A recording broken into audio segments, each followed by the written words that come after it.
Good evening to everyone who has made your way to join us today on the Colorado Study Abroad webinar for the month of August in the year 2024.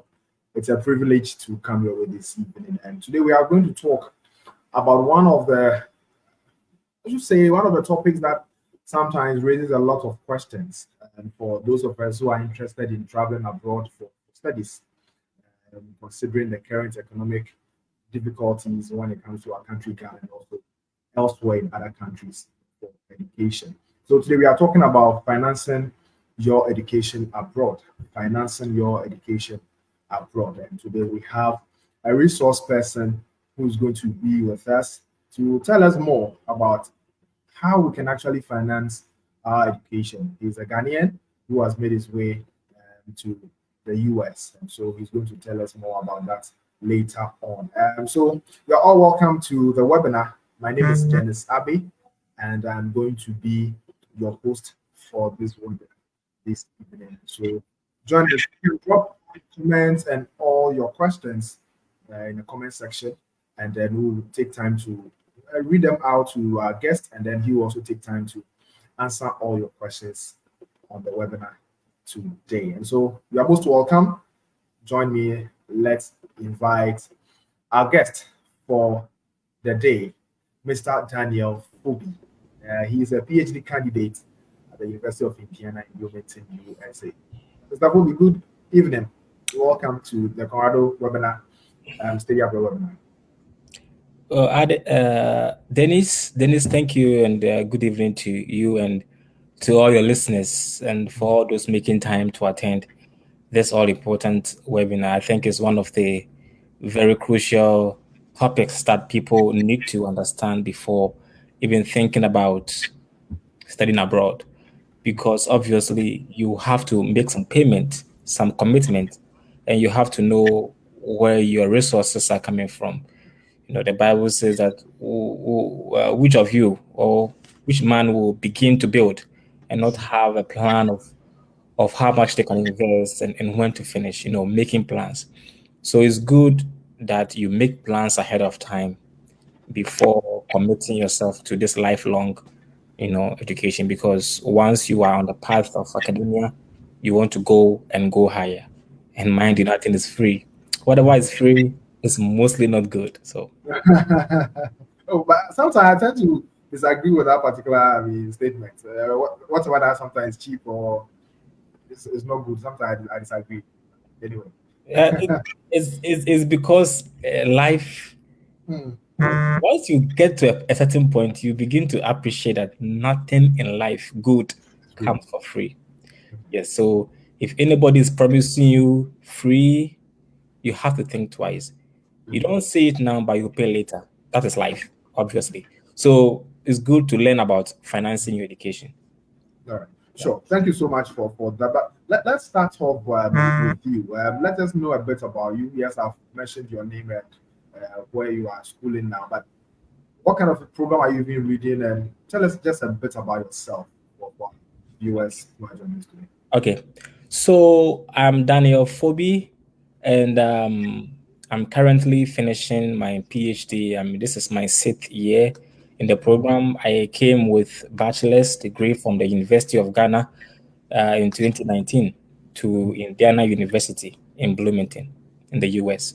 And so it's a combined program I've been doing. It was supposed to last for 5 years, but the research is quite intensive and it involves field work. And so I'm taking one more year to finish up. My major focus is on food security. So I'm looking at sustainable food production systems, how farmers can produce in a more sustainable way, that farmers won't depend on fertilizers so much and other inputs. Yeah. So that is a problem I identified, and that is what I'm working towards. So that is a bit about what I'm doing as a student in IU. Okay. Great. Great. Thank you for that. But let me stick with you and find out. You've been in the US since 2019 for this combined program. And with your experience that you've had so far, how intensive or how difficult was it? I mean, trying to get up to the US, even when the opportunity came to go and study in terms of finance. So let me begin from prior to 2019. So I finished 2017 in IU, in the University of Ghana in geography. And at that time, I had a GPA of 3.92 out of 4.0. Hold on, repeat that for us. I said I graduated with FGPA 3.92 3.92. out of 4.0, yes. Wow. And it made me feel very relaxed and confident that going to school abroad becomes easy because you hear a lot of stories about people getting 3.9, 3.8 studying abroad, but it is what people don't tell you openly is that it takes more than your GPA to get you to a school abroad. And maybe some other time we can talk more on the application process and all of that. But trying to focus on the financing part of it, it required more than the GPA. So, for instance, in 2018, after my national service, I applied to about 20, 15, 20 schools in different countries. Talk about China, Turkey, in Germany, Netherlands. Which school now? I applied to many schools. Hmm. Um, I don't know, but I didn't even Sweden. I've forgotten the schools, many schools, but Okay. didn't get any of them. And those I had were either partial finance or funding or no funding at all. Okay. So that is to make a point that getting a higher GPA does not guarantee Hmm. scholarship or something. It required something more than that. I had to learn that. And the next year, I applied to only three schools and Hmm. I had all of them with full scholarship. That was two schools in the US and one in Canada. And I had scholarship for all of them. So it was in my court to just choose one out of the three schools and turn down the two other schools, Hmm. which I did. And I'm here today.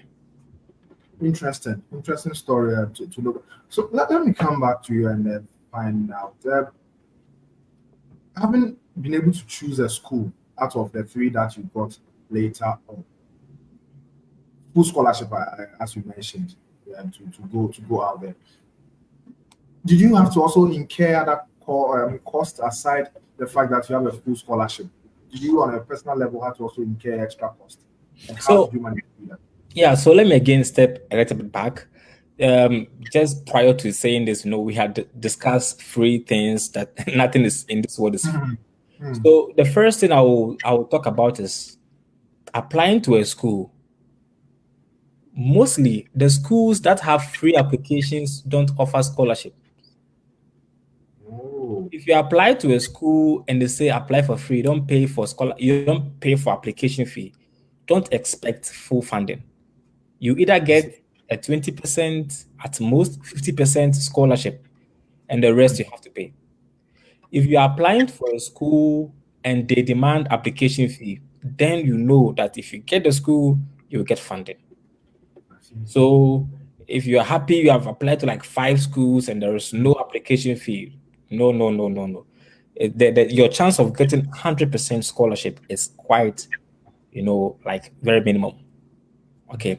So I had to invest. And I remember that at that time I was applying to school, you know, I was using my money I had saved from national service. Okay. It was an all-out affair. I Hmm. mean, I was so serious, and people mostly joke with applying to schools abroad. They think it's like something overnight that you can apply. I bought a book, exercise book. I dedicated time for it, and I was working at Heritage at that time. Hmm. And so after work in the evening, I would stay in one of the classrooms and I will look through schools, write the names, requirements, if they have scholarship or not, the program I want to do, the cutoff point, like a GPA, none of that. And one day I stayed late at night, and one of the security men came to me and said, "Hey, you have to go home." Hmm. And he was asking me, "What at all have you been doing here?" Yeah. I was using the internet, so I didn't have to go home. I have to stay and do it. So it was a lot of work. Yeah. So I have to pay for application fee. And sometimes it's $75, $80, $60. So you have to spend money for it. You have to incur cost. You have to, and I'm talking for myself. I had to buy my plane ticket. Uh, Mm. I have to pay my housing bill upfront. But once you get there, Okay. then you begin to enjoy the scholarship you have been offered. Mm. And so for my full funding, it was covering tuition, it was covering health insurance, it was covering everything plus stipend. So Okay. you get a monthly stipend. That is what you use to, pay or cater for yourself as you are in school. So that is my side of the whole thing. With the full funding, that is how I had to pay for my own how do you call it, flights. There are some scholarships different from that, and maybe when time permits some other time we can talk about scholarships, but this is when dealing with the school directly. If they offer you funding, you still have to pay for some of these things. Once you get there, you start the academic year about a month into it before you get paid, or sometimes three weeks into it before you start getting salary. So let's say you school is, let's say August 21st or whatever, your first pay will come like September. Okay. Then by that time you'll be able to settle, everything. And then it gets, into the system. Okay.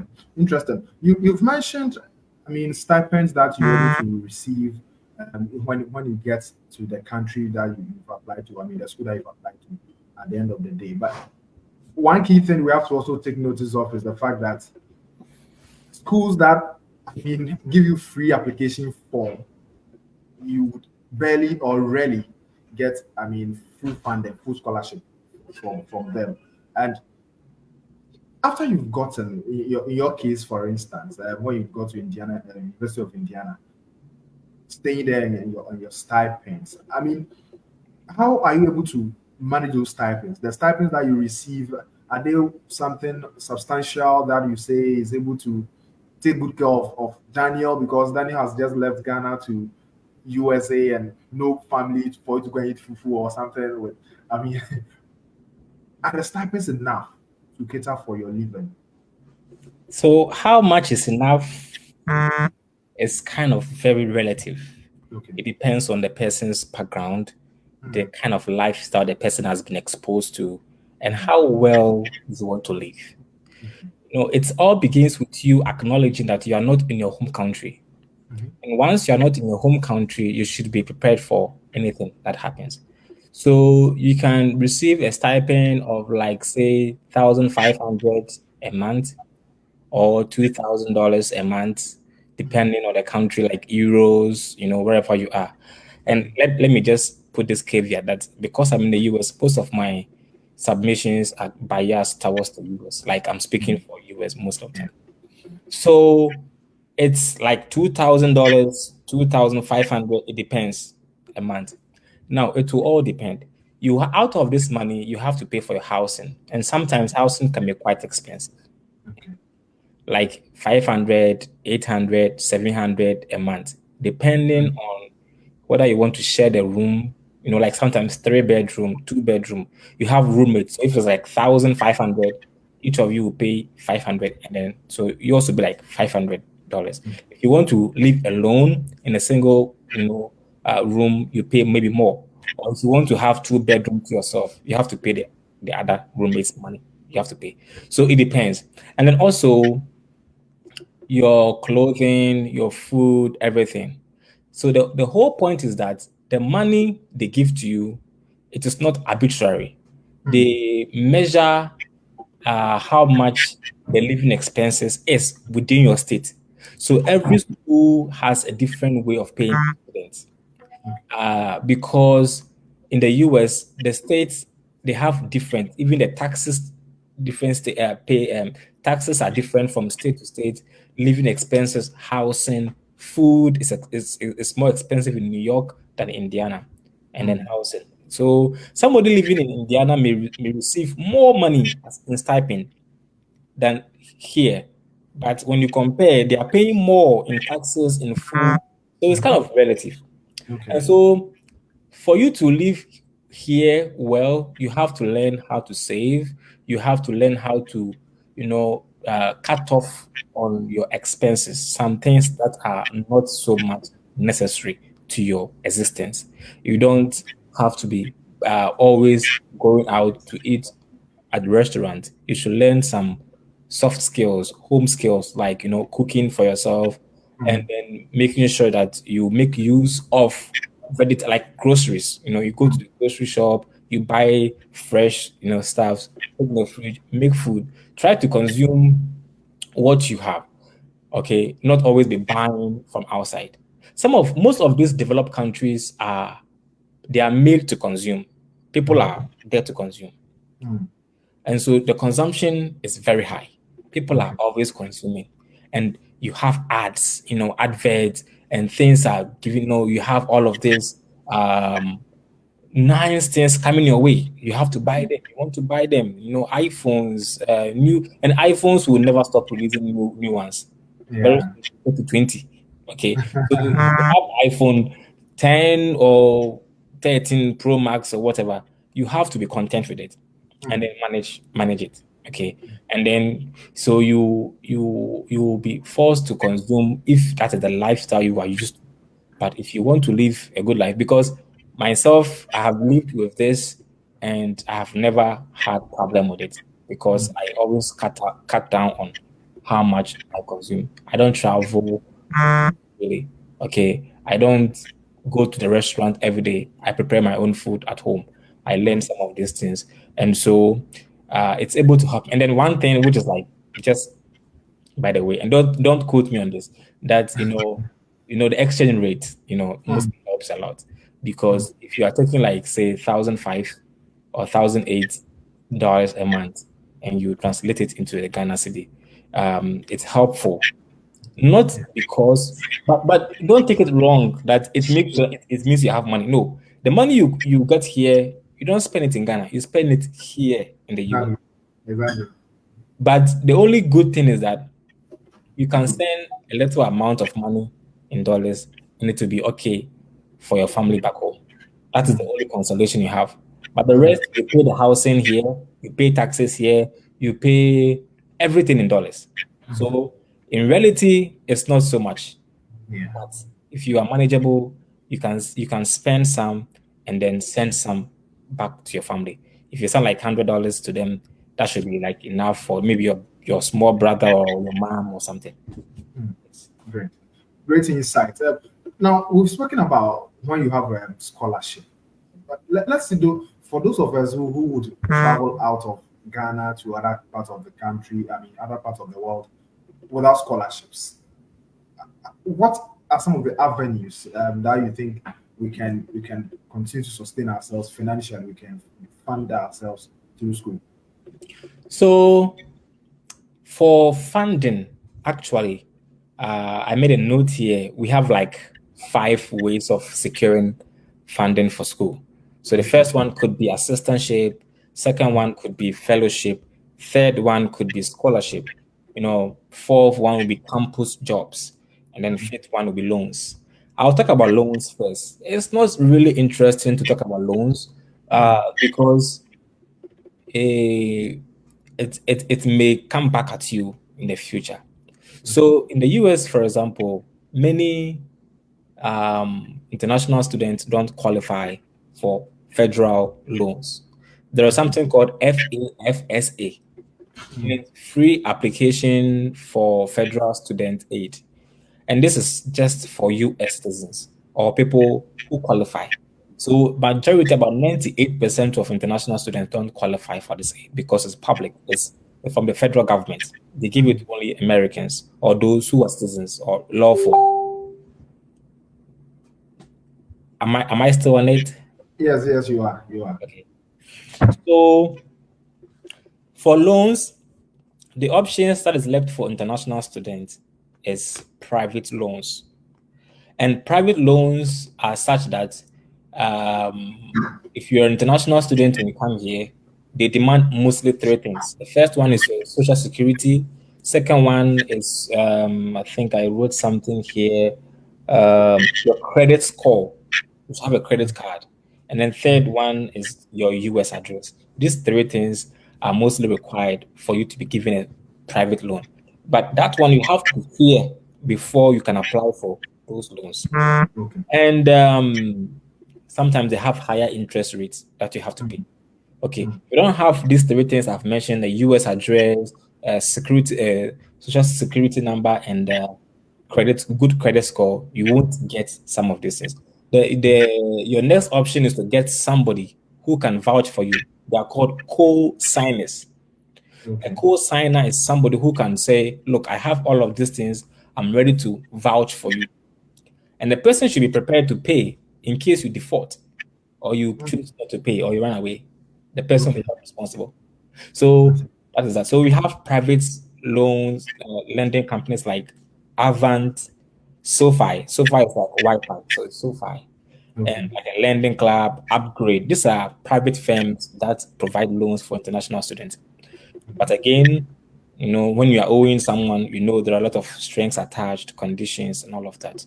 And mostly the money is not so much enough to cover your fees because Mm, international students are deemed as high risk borrowers. Because one, you are not, you can leave at any time, mm, and you don't really have any property that they can take as collateral. yeah. So the money they give you sometimes may not be enough to cover your tuition. Okay, so that is that for the loans. Mm, The second one is campus jobs. I'll talk about campus jobs. Once you are able to arrive on campus, most students try. The school allows students who are not funded to work on campus, mostly 20 hours in a week. You don't go mm, beyond. So here in IU, for example, we have many students working in a dining hall. IU is very big. We have many dining halls, more than 10 of them. And so we have international students mostly working in the dining hall, like they serve food, like, based on like suitable hours for them. Some mm, of them are driving the campus buses. So if you know how to drive, they will teach you more the skills and you drive and they pay you. Okay. And then some of them are also administrators for like various departments or like institutes, organizations on campus. So you can be an administrator, trying to send emails, monitor, keep files, and then you get paid. Okay. And these are all hourly jobs. So campus jobs are one very good way of financing your education. Once you get here, there are many opportunities for campus jobs, but you don't have to go beyond that because it goes beyond a visa. I'm talking about the US. mm, So 20 hours a week, most of the time. You don't go beyond that. So you can do a work, please pay like 15 an hour, $15 an hour, or $17 an hour. And then if you have more hours, you can be able to work and then pay for your fees or pay some things that you need. Then another thing is the assistantship. but Assist, before you move on to the assistantship, let me find out from the campus jobs. You've mentioned, I mean, there's a limit to number of hours you can work yeah, within a week. If you look at the amount of tuition fees you need to pay yeah. and consider utility bills that you need to also carry out, what would you say to us? Will you advise we stick to, maybe for instance, if it's driving any of the campus buses or serving at the dining halls or being an administrator, you stick to just one of them, or you can do multiple of these, because I guess the tuition fees are sometimes quite high. Yes, the tuition fees are quite high, but there are restrictions to everything. Okay. Now, there are some campus jobs that pay more, okay, Mm, than others. And some of these campus jobs, they offer some tuition waivers. okay. Okay. When I say tuition waiver, I mean that they can pay half of your fees or full Mm, of your fees. mm, okay. Okay. So they know because they know that it's quite expensive. So working for them, and then you have to be working for like a long time. Yeah. If they are paying your fees, you have to be committed to work for them for a long time. So some of them, like a driving, they can pay your fees for you, and they can give you like 20 an hour. And but also know that you came to work. Sorry, you came to school to study, Yes. not to Mm, work. So mm, you don't go beyond 20 hours a week. You can do multiple campus jobs, But when you sum up the hours you are working in a week, they should not exceed 20 hours. Oh, The reason is that you will go beyond your visa. Your visa restricts you to work within 20 hours. So mm, if you are working more than 20 hours, it is a problem for you on your visa, and that may lead to immigration consequence. So some of the jobs they pay for, and if you are doing, you can also do off-campus job. okay. Every school is within a community, Mm, and a community has lots of jobs around. So mostly in the summer, when school is in session for like a long time, like 3 months, like when school vacates in May and resumes in August, you have some, June, July, before August, that we can work. If you're an international student, you can do off-campus job. You seek the permission of your international office, they give you the permission and you can work. Some of these pay well. They pay mm, well. You can get more hours, to work. You can even work overnight just to get money. So, yeah. great. All right. So you can move on to the next one that we're going to talk about. Yeah. So the fellowship, assistantship is like it's like receiving full funding, but you are also expected to pay back, Okay. pay back in terms of teaching, offering services, Mm, and so you'll be. It's like an employment okay. where you will be in Ghana. You say TA Mm, teaching in back. assistant. Yes, but mostly it's called AI, Okay. assistant instructor.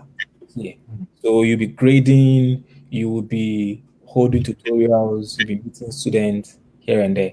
And so with that, you have your insurance covered, you have that one is conk, like it's like stable. You have your insurance, you have your stipend, you have your fees paid, in full, everything. But and again, let me just step a little bit backwards mm, before applying to schools. I was told that, those of us who went to University of Ghana, you can go to the language department and you can get a language proficiency letter and you can submit it. The truth is that it doesn't work for all schools. mm, And especially for US schools, it doesn't work. okay. They are going to overlook it. It doesn't matter to them. It's very simple because nobody will write anything ill of their student. Mm, This person, mm, like for example, Dennis doesn't really speak good English. He makes lots of grammatical errors. He is not good. Nobody will do that. You mm, all right. And then University of Ghana has, because I've taken one before. I okay. took one when I was applying to my first round of schools, and it will say this person is It's like the same letter and they take off Yeah. the name. So the schools know that this is not really important. So, and I'm saying it, just to make sure I merge on the assistantship job. Mm, One of the criteria to get an assistantship is to write English language exam, and that is the IELTS mm, or the TOEFL. okay. These are very important. Nowadays, some schools accept Duolingo and other English proficiency exams. Now, this I'm saying this because I was told categorically that if I don't write some of this, I will get admission, but I won't get funding because Okay. assistantship requires you So, to be like almost a teacher.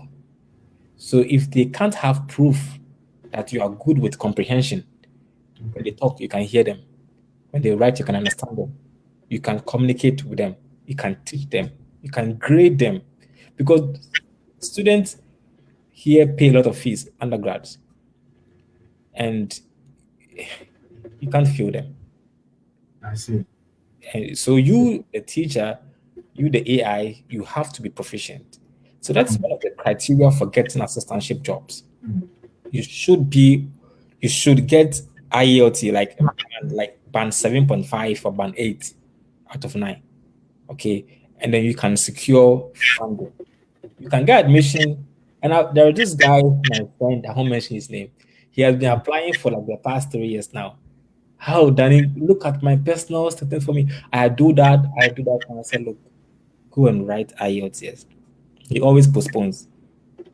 I've Many people have come to me, I've helped them, they write the IELTS and they get school. I but see. people take it for granted. Hmm. But it is very powerful, exam that once you write and you get a good band, it's very, very likely that you can get admission plus funding, which is the assistantship.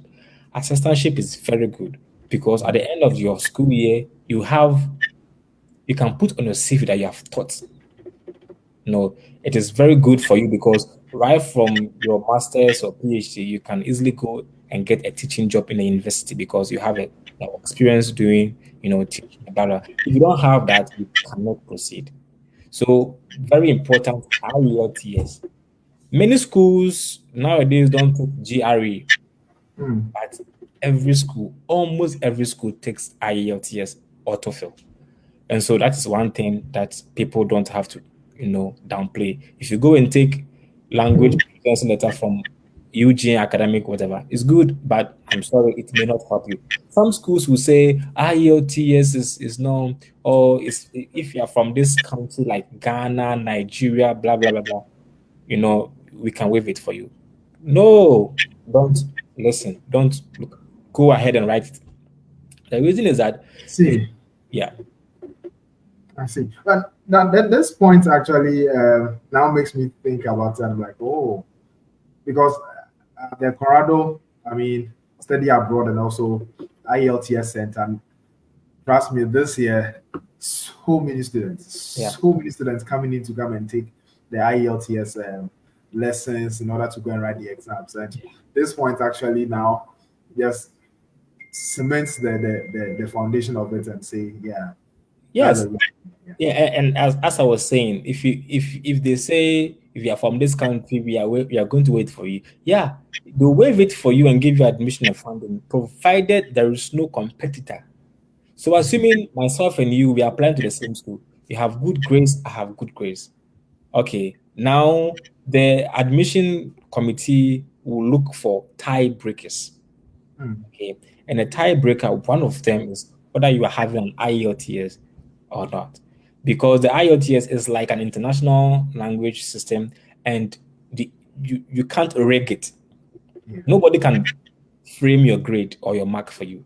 So if you get it right, because it's the same language test everywhere across the world, wherever there's British Council, the same as TOEFL, and so you can't reg it. So once you have band eight, you have band eight means you are good.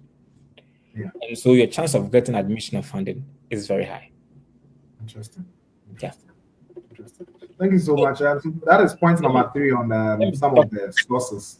Let me say something. Let me say the last thing. Yeah, sure. Fellowship is similar to what I've talked about. Okay. Hmm. You get your tuition covered, your insurance, your stipend, blah blah blah. But you don't do any work in return. So fellowships are like free money, okay, that you have. So you don't have to work as an AI. It's money given to you for free, and that is based on your GPA, your ability to maintain your GPA, over that period. And the last is scholarships. Hold on. Before I move on to the last one, the GPA, are you referring to the one you used in applying from your home country or the one you've started accumulating while on campus out there? So I will use myself as an example again. With my GPA, during my time, we were four students admitted to program. Myself from Africa, one student from China, and two from America. Oh, so it was the entire world, four students. Yeah, for my cohort, that particular year, we were four students, yes, who got into the program. Hmm. And it was so they will assess you. So my first year, I had fellowship out of the four of us. The rest were teaching assistants, but I had fellowship. I had fellowship, and probably maybe because of the GPA, the way, and other things, other merits. But I can't say for sure if that was why I had it. But what I can say for sure is that once you're given the fellowship, you have to maintain a particular Hmm. GPA. Maintain it. So once you get into the school, whatever behind you is normal. Now you are beginning the school in the US or Germany or UK or wherever you are abroad. You have to maintain like maybe 3.0 or 3.5, depending Hmm. on the cutoff point they give you. So they say you have to be on it. You have to be on it. You don't have to go below that. If you go below that, you're going to lose it.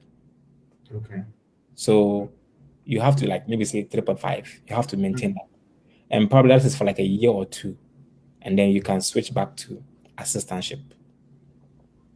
I see. Interesting. All right. And the last one, you mentioned 5 of them. Yeah, scholarship. Okay. So, Scholarships is such that there are many scholarships that are going to help students. That is outside of the institution that you are applying for. So somebody can get scholarship. So we have the government of Ghana scholarship. okay. I remember that when I applied to a university, is it Erasmus Mundus in one particular school in the Netherlands? Mm. Is it a Rotterdam University? I've forgotten many of them. And then I got partial funding and I was told to pay the rest. And then I had to go and apply for, I went to I've forgotten. So I had to go to the institute or the council, whatever, in Accra to go and look for some of these things, but I didn't get it anyway. But I'm saying that the government of Ghana, the scholarship secretariat, they have funding for Ghanaian students who want to study abroad. And then we have the Commonwealth Scholarship, which is like the UK, because Ghana is a Commonwealth country. So they mostly will sponsor you to do that. And in a school in the UK, they have the MasterCard Foundation. This is a very prestigious, this is one of the scholarships that when you get, they pay for your ticket, they give you laptop, they give you everything you need to be a good student. The rest is for you to study. Okay. Pass. So the MasterCard Foundation is highly competitive. But once you get it, it is one of the most prestigious, scholarships you can ever think about. And that is for USA, for France, for UK, for Canada, and countries that they cannot. Yeah. So the MasterCard, it's a very prestigious award that once you get it, it can pay for your ticket, everything. And then there's this Chevening scholarship. Chevening scholarship is in the UK. And then DAD scholarship. I know, is it Ekwoku, yeah, the director for Conrado Study abroad, yeah. yesterday abroad. He went on DAD scholarship. It's in Germany. And then a Fulbright foreign student program in the USA. So through the US embassy in Ghana, you can get Fulbright, to go and study. So these are scholarships are like regardless of what the school is saying. But you have to meet some requirements for all of this. Most of them you have to get an unconditional admission. So sometimes admissions can be conditional or unconditional. When an admission is conditional, it means that you are yet to fulfill some requirements for that particular school. For example, they've given you admission, but it is pending the fact that you submit IELTS results, or it is pending the fact that you submit your like something very crucial. So for conditional admissions, sometimes you don't get scholarship for them. Most of these scholarship institutions they require unconditional admission, where you are offered the admission in a particular school without any condition to fulfill. And then most of them they will require your motivation letter, your academic transcript, your language skills exam, your recommendation letter. So they require all of this. Some of them will ask you to submit your application at the same time you are submitting to the school. Others too will wait for you to get admission. Once you get admission, you use your admission letter to apply for the scholarships in this institute. So that is that. Okay, great. Thank you so much for that. But let me stick to the scholarships and any other financial aids like you've mentioned. How I mean, exhausting are those processes. I mean, applying for scholarships, those that are available in schools, and those that are with foundations like the Mastercard and all of that. How Mm. difficult are they? I mean, in terms of application processes. Yes, they can be very difficult, because when something is very generous, and when I say generous, it gives a lot of funding. You should know that they cut across countries, and many students have eyes on them. Mm, So it is hard to get into it. So you have to be exceptional for you to get such scholarships. okay. And again, I'll use myself as an example. In 2018, or no, 2017, there was something called Rhodes Scholar. It's Roads. yeah, RHODES. It was Mm, a Rhodes Scholarship, something to study in Oxford. What happened was that they required some things that I did not have, but I qualified for it. It was for students in West Africa. okay. So I was part of 15 students in West Africa who made it to the final, you know, selection. Mm, So we had to go to Nigeria for the final interview and selection. Now, they had requested some things like you have to write like GRE, you have to do like the language test. I had not done any of them. mhm. But probably my GPA was, taking me through little Yeah. by little Yeah. till we got to the final stage and we went to Nigeria. So what happened was that I didn't get it. Somebody else got it. Okay. Mm, And for such scholarship, they give you funding to Oxford free. It's so much prestigious. So Rhodes Scholarship, you can check for it. And I yeah. think probably because we were the pioneers, we were the first to start contesting for such scholarships. Mm, So if you Google Rhodes Scholar 15 finalists 2017, something, maybe my face will appear, but I didn't get it anyway. That is why. yeah. We'll check it Yeah. out. So for most of these scholarships, um, they don't really advertise unless probably somebody shows you. Okay, sometimes too they bring the adverts like the ads. For example, the Chevening scholarship. Yeah. They can say they're accepting applications. So if you meet this requirement, you can get funding. Okay, some of this to Mastercard, and some too you have to go and Google yourself and look at it. They have deadlines to apply. Okay, so you can go. I have a slide for all of this scholarship. So maybe after that, I'll send it to you to share with those who are interested. I have the All right. link to all of them. Sure. So you can click on them and go and look for them. But there are many scholarships out there that are funding students. Some are partial, but also some are 100%, and they give you a stipend. Yeah. So if you want, and then one thing I want to say about, you know, um, the funding. If you're applying to a school, you check their financial assistance page. For every Mm, school, if you look at the left panel, okay, mm, of the website, mostly they have graduates, academic programs, blah, blah, blah, blah, but also have a section like finances or financial aid or something about finance. You would see that if you click on it, it will tell you the kind of funding they have. So mostly you navigate to that point. Sorry.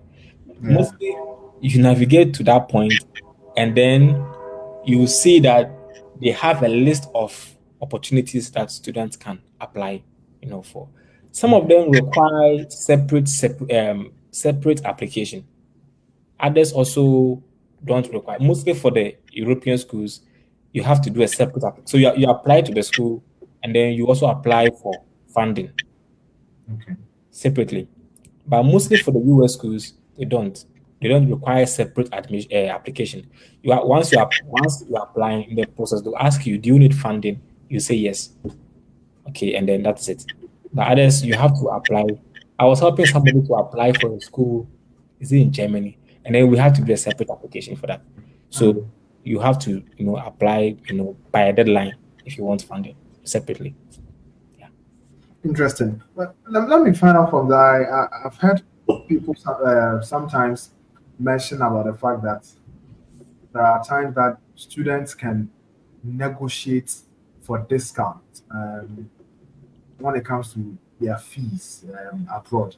How true is that? And if it's true, how is that done? Negotiate for discount. Hmm, I haven't heard that before. okay. Um, I don't know about negotiating discount Okay. for the school. I don't know if you're going to do it with the college or your advisor or something. But what Hmm, I do know is that mostly if you are not able to fund your education, they may hmm, have avenues for you. Okay. okay. Some of them will say, this professor has funding, so we can let you work with the person.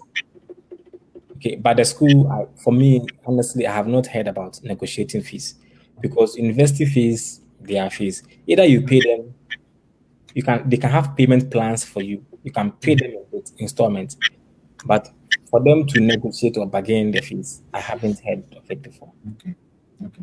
All right. Thank you so much. So to those of us who are joining on Facebook, if you have any questions, you can drop the questions or you can drop all your comments and then we can have Daniel answering all the concerns that we have when it comes to finances with regards to studying abroad. We've been having a very long conversations. For those of you just joined or who are just joining, we've touched on a number of things. Some avenues through which you can actually have some funding for yourself. We've spoken about loans. We've spoken about campus jobs.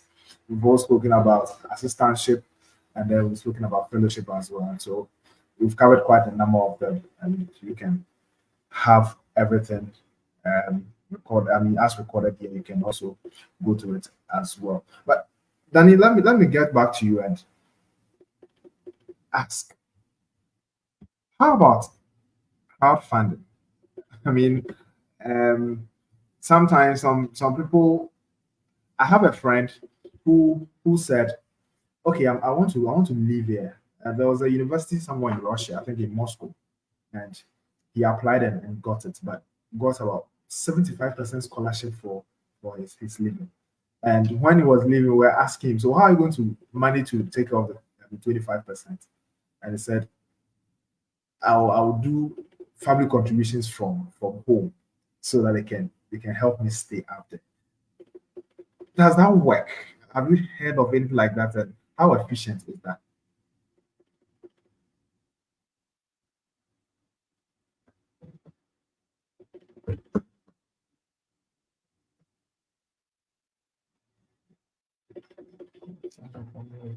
Uh, Dan, you would have to take it from the very beginning. I think you muted yourself. Yeah, Sorry. so take it from yeah. So I'm saying that for student funding, it's it's diverse Hmm, and it depends on the student family, if whether they are rich or not. We don't know. But what I know is that if a school is offering you even 90% scholarship mhm, and you are asked to pay 10% of a scholarship, mhm. sometimes, or of the fees, sometimes it is hard to pay, Okay. depending on the family they are coming from. Of course, Mhm, they can make family contributions, but looking at our situation as it stands now and the exchange rate gap it's here mhm, in it. Because currently, for public universities, undergraduate education for a year is about $10,000 for a year. That's for mhm. the public one. For the private one, That's recently it's about 34 to 35,000 for a year mhm, dollars. Okay, in the US. Graduate education is more expensive than undergrad. So mhm, assuming that for the graduate, it's about 16 or 17,000 for a year for your first year. Assuming you get a 90% or 60% or 80% funding or scholarship, the 30% or 20 or 10% may be very difficult to get.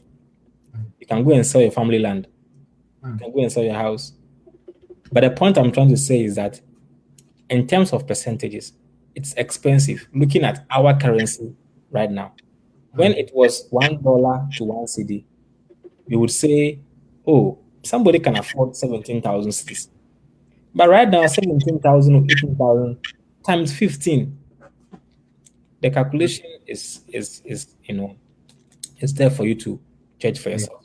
But of course, before a blind man will tell you that I'm going to stone you, it means they have their leg on one of the stones, in Yeah. fact, big one, because they believe in what they are saying. So if the person says we can make family contributions, maybe the person has saved for a long time.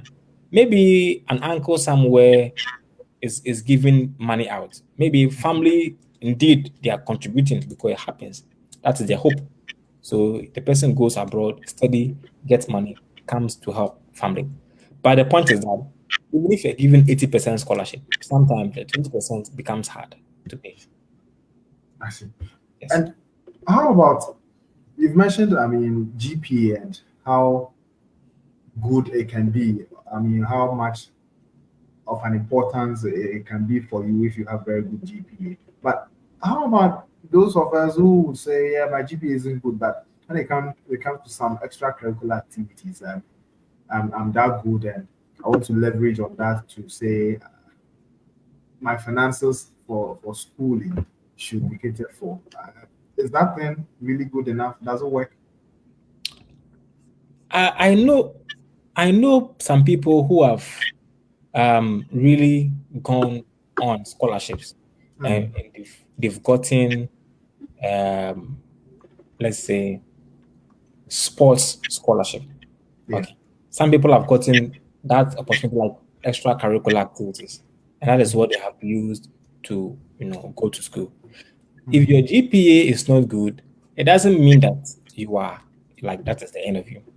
Hmm. Now, for GPAs, again, it is not everything. Like I told you, that GPA was not what took me to school because Hmm. I tried it with my GPA, it didn't work out for me.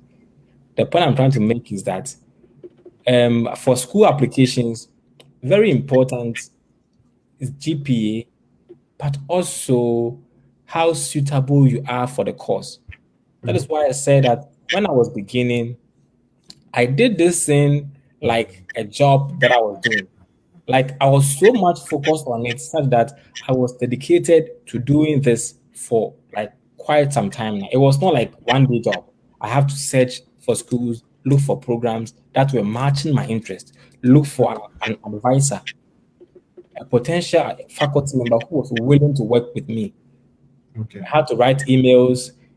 He would respond. We did a Zoom call. He saw my CV, my transcript. Before he said, okay, I can advise you. Once you get that opportunity, forget about it. Because once you apply, you get it. If an advisor is willing to take you on and be your supervisor, you will get it. So it's not Hmm. always about GPA. Sometimes, because mostly the cutoff point for GPA is like 3.0. Okay. Most of the times, 3.0. Unless in weird cases, you have like 3.6 Hmm. cutoff point.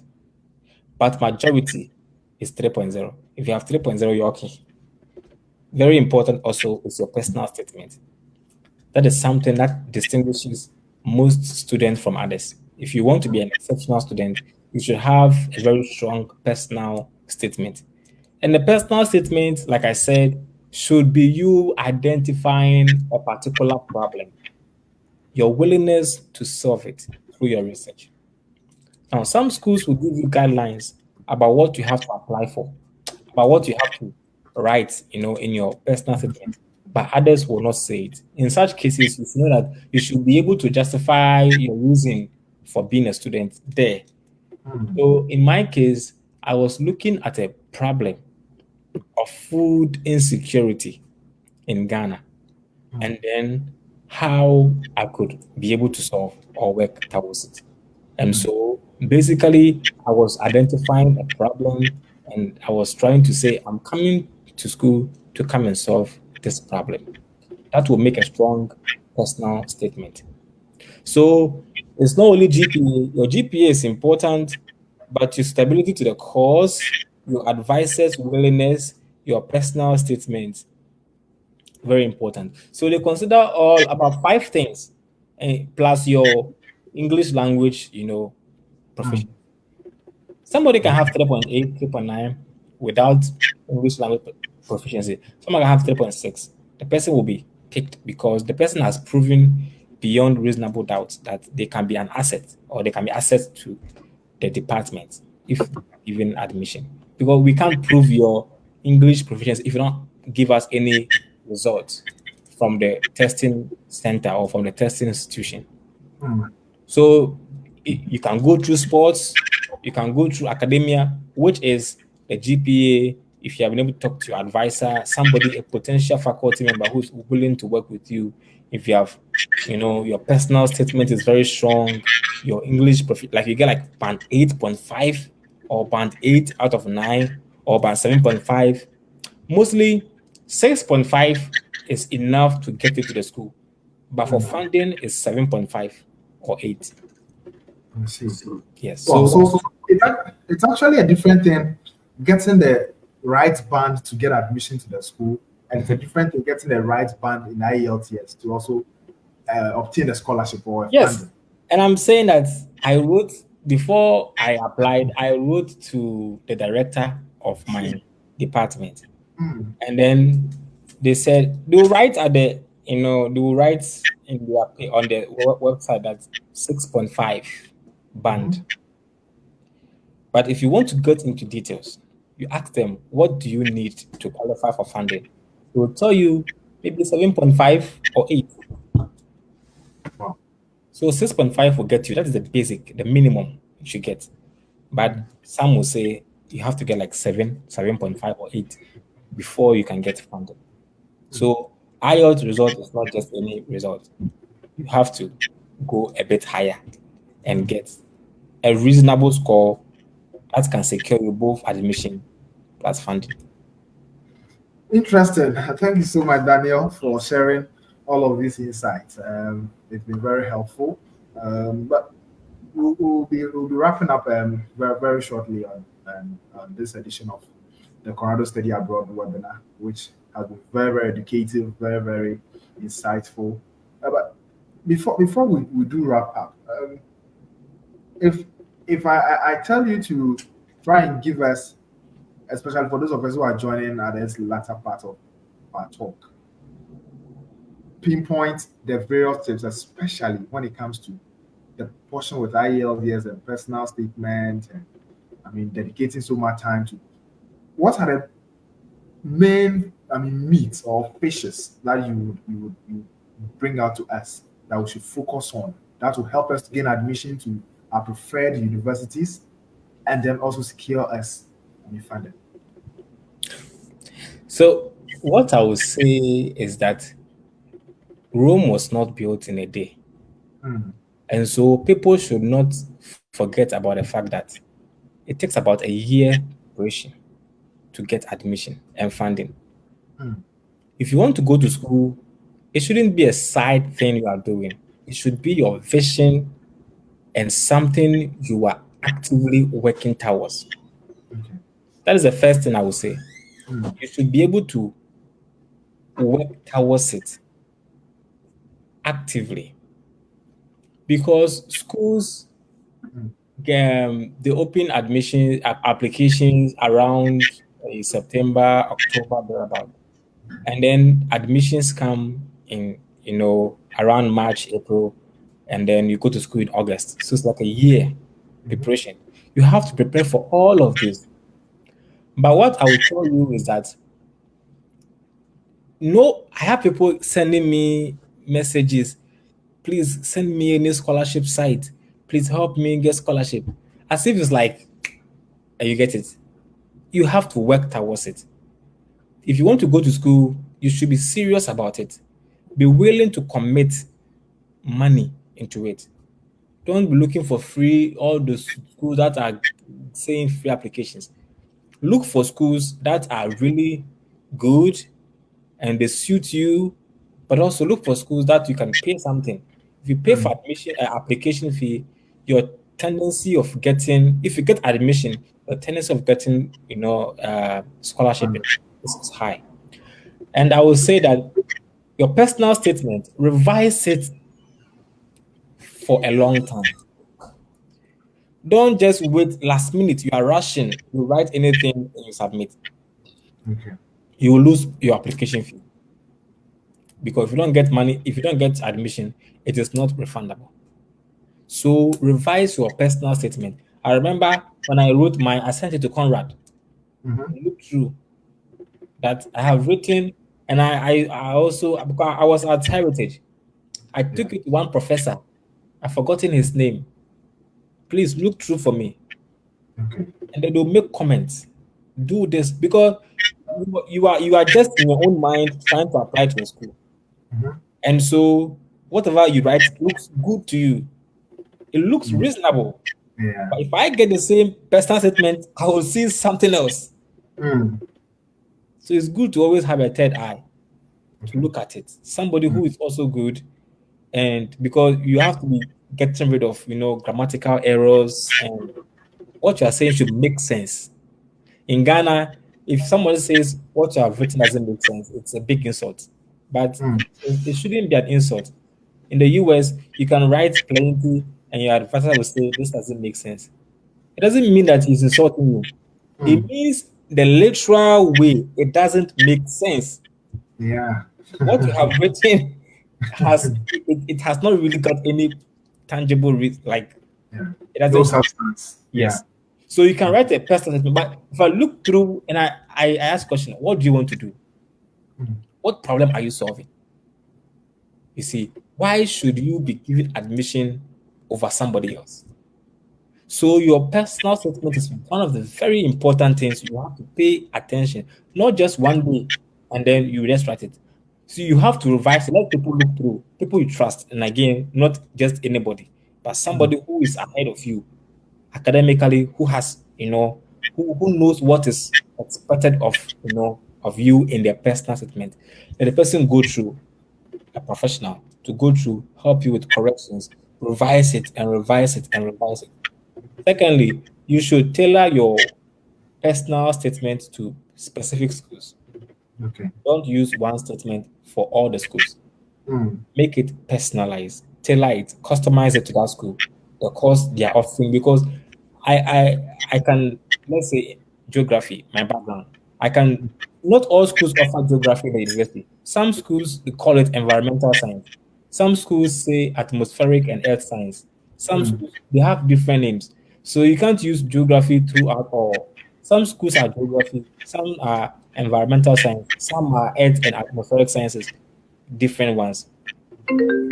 So sorry. So Yeah. it's not like you have one application.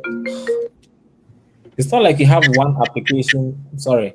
It's not like you Yeah. have one application personal statement and it is that for all of them. Okay. It doesn't work that way.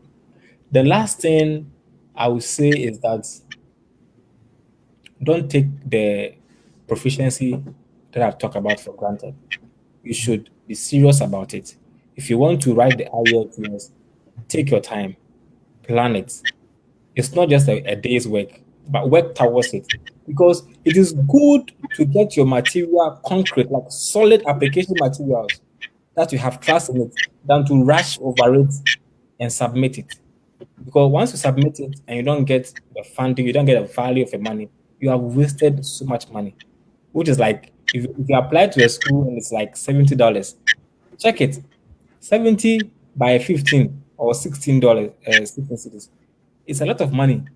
Yeah. So if you're applying to like two or three schools, make sure that it is like a solid application you are turning in. Take your time, go through it, the materials, and make sure that you don't apply to a school that is not really relevant to what you're doing. The courses should be what you have experienced. That's why they say submit your transcript. The transcript is like showing you the courses you have done in school and how it will be helpful for you when you are transitioning to the graduate school. Okay. So I think I will not go further with this. Maybe some other time, if there is opportunity, we can talk more about it. Definitely. I said that would be your last question, but let me chip in this final. When it comes to personal statements, I'm writing of the personal statements because obviously when you're writing that you are looking at not just getting the admission, but also to secure funding. Mm-hmm. How important can these AI tools that are emerging or that Mm-hmm. have to stay with us, how important can they be to writing of these, statements? So AI is not bad. Mm, That is the truth, is it? AI is not bad, and they can be very helpful. But AI can be also harmful mhm, in that, and it can be harmful to students who are quote unquote like lazy. mm, If AI gives you the output, because now the schools and people like institutions are getting to know that people are using AI for a lot of things. And so now they have a software. I've forgotten the software's name. They can check, just like they check for plagiarism, they can check for your output just by copying and pasting your whatever your output into that particular software. And it mhm. will tell, because the AI that gave you that answer will say that, oh yes, this is from an AI answer. Yeah. They will catch you, and once they find out, they will not even proceed with Mm, you because they know you are lazy. You don't take second look at things. Secondly, AI can give you um wrong information.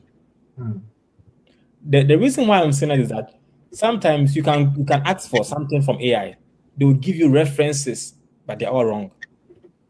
I see. They can cite things for you. It is not true. You can't find it Mm, anywhere. They're all fabricated. So chat GTP or mhm. whether GPT or whatever it is, but sometimes the informations are not authentic. So the best thing to do is you can get the information from AI, but go through, modify it, change it, the structure, put in more personal things. The AI cannot put your personal thing into you. And whereas one thing, sometimes I can tell whether this thing you are saying is from AI or not, because Mm, it's like very generic.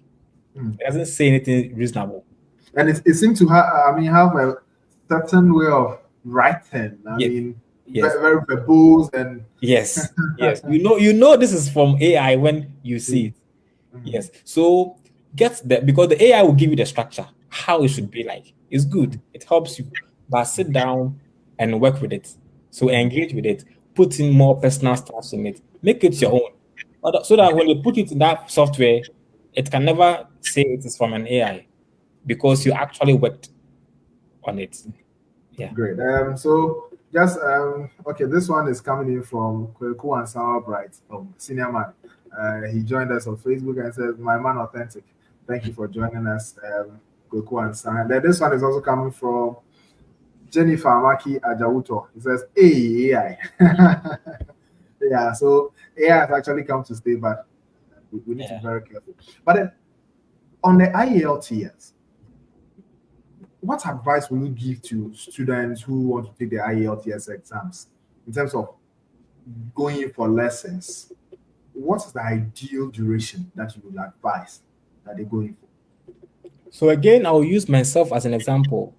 I finished applying to the school before writing the AI.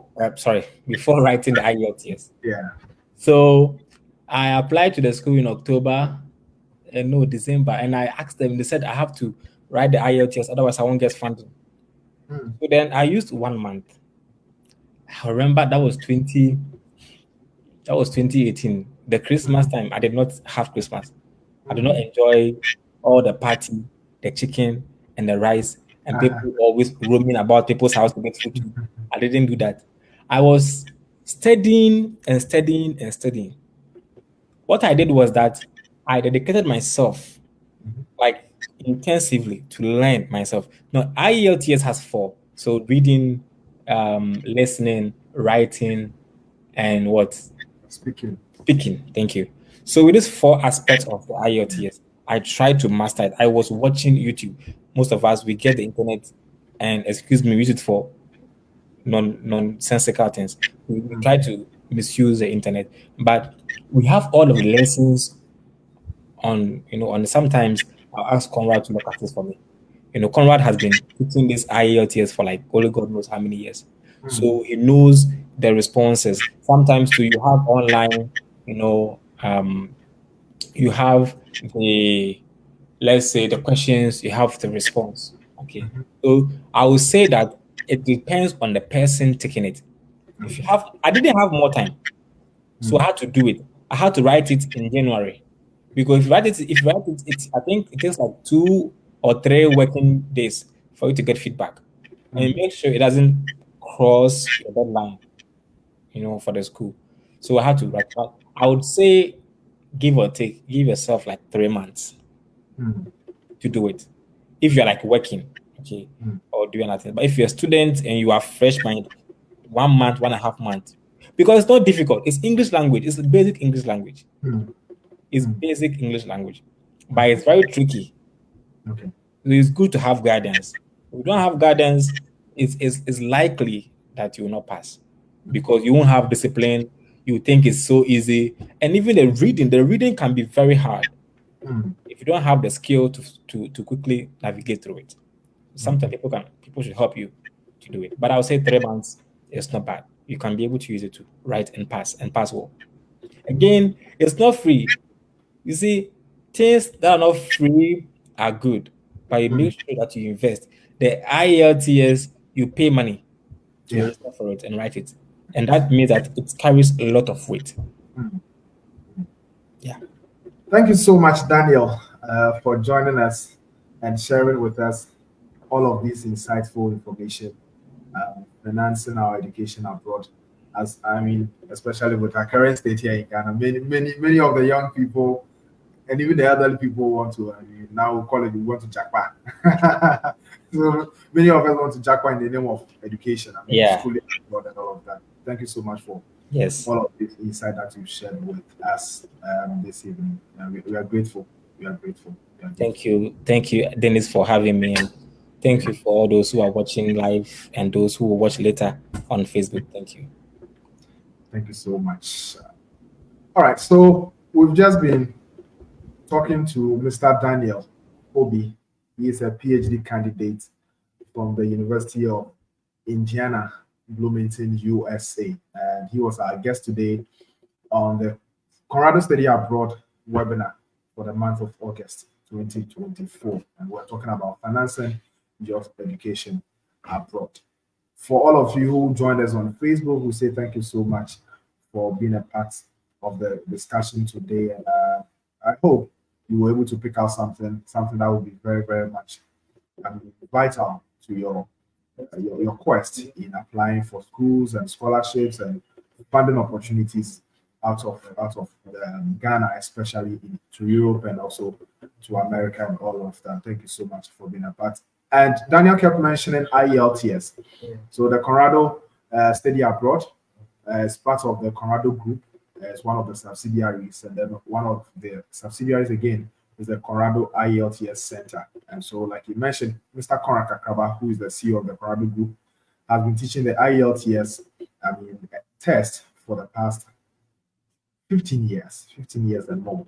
And so you can take advantage of that, can get in touch with the Colorado IELTS Center, and then we can help you to make sure that you go through the various lessons that there are for you to take and pass well, like Daniel mentioned, so that you can get the right band to gain admission and also to obtain the necessary funding that you need. Thank you so much to the entire Colorado group for helping us to come your way with this webinar this evening. To my producer who helped us to get in here, my technical guy, Philip Asante, thank you so much for helping us. And also to the CEO, the director for the Colorado Study Abroad, Mr. Derek Ekwokwobe. Thank you so much, sir. He is in Germany. Thank you so much, sir, for helping us to come the way of our viewers with this webinar. To the entire production team, I say thank you so much and thank you for watching. Bye bye.